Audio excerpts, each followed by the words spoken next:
My daughter always loved telling the truth. When I asked her if she thought I was pretty, she looked right at me and said, "Honestly, Mom, you are the ugliest mom at my whole preschool." When my mother-in-law pointed her finger in my face and called me a wasteful spender for buying her an expensive backpack, I asked my daughter how that made her feel. She smiled and said, "Honestly, I was pretty happy watching you get yelled at." My husband once joked with her, asking if she would take care of me when I got old. She scoffed, "I am not taking care of her. When she gets old, she should just hurry up and be put 6 feet under." My heart went completely cold, but her eyes curved into happy little crescents. I am just telling the truth. Later on, a detective came to our house doing a routine neighborhood canvass and asked my daughter a few standard questions. Once again, my daughter told the truth, but this time, it was a truth she would regret for the rest of her life. The detective knocked on our door to update the local residential registry. My 7-year-old daughter, Brenda, blinked her big eyes and asked, "Why do you have to write our names down?" The detective gently patted her head. "It helps keep the neighborhood safe, and it helps us make sure bad people do not kidnap little kids." Brenda nodded, her face suddenly lighting up with an exaggerated look of realization. "Oh, I get it. You want to catch kidnappers? Well, isn't my mom one of those? She told me out of her own mouth yesterday that she kidnapped me." The smile froze completely on the detective's face. I stared at my daughter in absolute shock. Seeing the sly, calculating gleam in her eyes, my brain started to buzz. Brenda had a habit of saying honest things specifically designed to humiliate me and cause me pain. Just yesterday, I refused to let her eat too much junk food before dinner.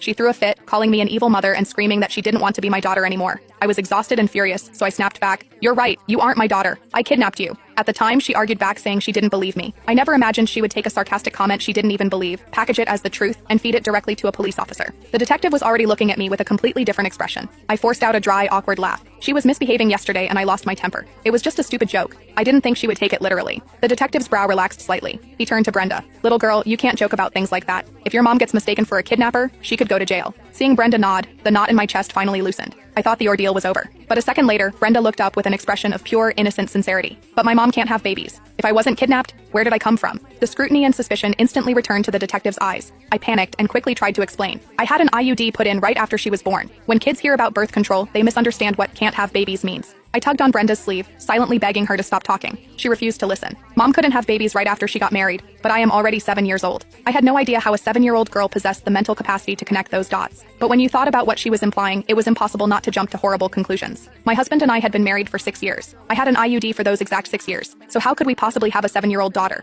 The detective clearly did the math in his head. His expression turned dead serious. "Ma'am, I am going to need to see the child's birth certificate." My stomach dropped to the floor. There was no birth certificate for Brenda in this house. 6 years ago, I had literally fought off human traffickers to rip this child out of their hands. When the police eventually pulled the files on her biological parents, the reality left everyone speechless. My husband and I had looked at each other with pale faces, sharing the exact same thought. If we sent this poor baby back to her biological family, living with them would be a fate worse than death. We simply couldn't bear it. So, we went through the system, adopted her, and raised her to this day. Brenda probably thought my angry comment yesterday was just a cruel joke, but she had no idea that the joke was actually the truth. The only reason we never told her was that we didn't want her to feel like an outsider in her own home. But now, if I